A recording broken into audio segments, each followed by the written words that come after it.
Let me practically explain how we should maintain that correct posture. We are going to sit on a surface.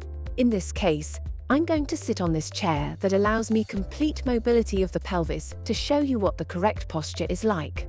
If I sit in a way that tilts my pelvis forward, I am in an anteverted position. This posture is not correct for performing Kegel exercises. Also, if I lean backward and rest on the sacrum, I should not do the exercises in this position. I need to bring my pelvis to a neutral position, meaning neither anteversion or retroversion.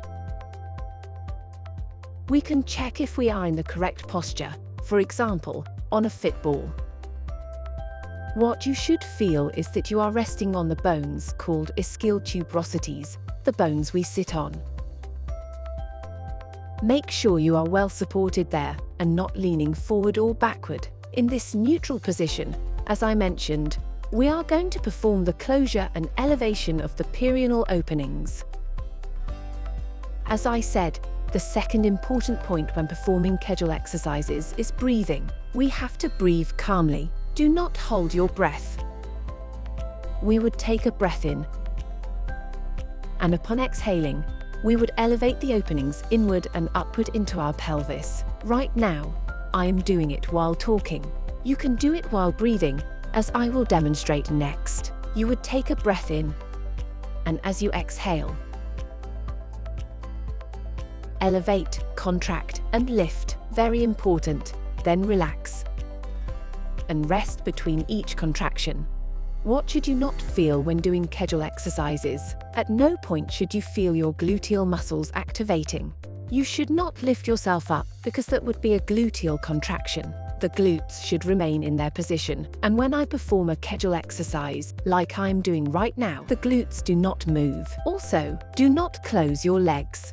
Be careful with the adductor muscles. Some people, if they feel that the pelvic floor muscles are weak, try to compensate by contracting the inner part of their thighs, the adductors. We should try to maintain a relaxed posture when performing a contraction. Lastly, do not contract the rectus abdominis muscles. Contracting the pelvic floor is not about pushing the rectus abdominis muscles downward. On the contrary, you have to maintain an elongated posture when sitting in a neutral pelvis position, growing towards the ceiling. And when you perform that contraction, your rectus abdominis muscles remain intact. We do not exert force downward at any moment.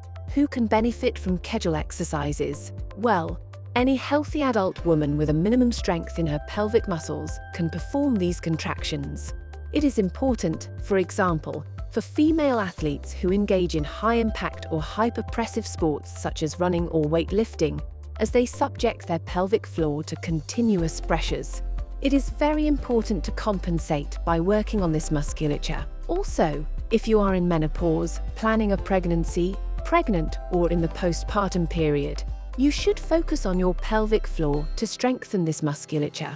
There are other groups who can benefit from Kegel exercises as well. Men can also perform Kegel exercises. If you have constipation, it is important to relax and contract this musculature, as it will help you evacuate more easily. So if you want to start practicing Kegel exercises, you can find more videos like this on your physiotherapy online channel.